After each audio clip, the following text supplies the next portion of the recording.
Le problème sur une île déserte, c'est de trouver de l'eau fraîche. Quand on est à côté de la mer, il y a de l'eau salée partout, il y a certainement de l'eau fraîche pour les arbres, mais elle est certainement souterraine, donc pas possible de s'en servir. Donc on peut faire ce qu'on appelle un solar still. C'est une méthode pour arriver à faire évaporer de l'eau et récupérer de l'eau fraîche, donc buvable, à l'intérieur de l'eau salée ou de n'importe quel liquide finalement. On pourrait même à la limite faire pipi dedans, ça ne poserait pas de souci, puisque l'eau va s'évaporer, va se condenser et va retomber dans un récipient qu'on pourra boire à la fin. Étape 1.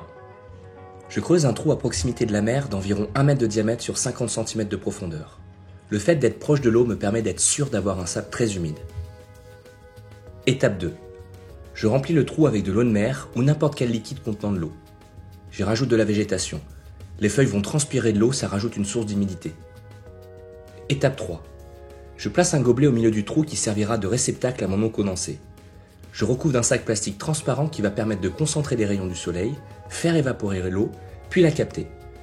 Il faut bien tendre le sac et faire en sorte qu'il n'y ait pas de sable dessus, cela empêcherait le soleil de faire son effet. Pour que l'eau ruisselle bien dans le gobelet, je place des pierres sur le plastique juste au-dessus du gobelet. Maintenant, j'ai plus qu'à le laisser agir pendant 12 heures. Voilà, ça fait 12 heures que le solar still est en place. On voit bien de la transpiration sur le sac, de la condensation. Donc on va aller vérifier ce qu'on a récupéré.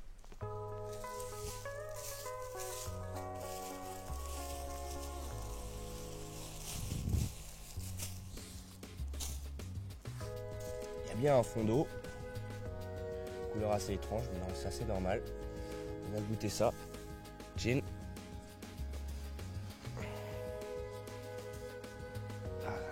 Bizarre quand même.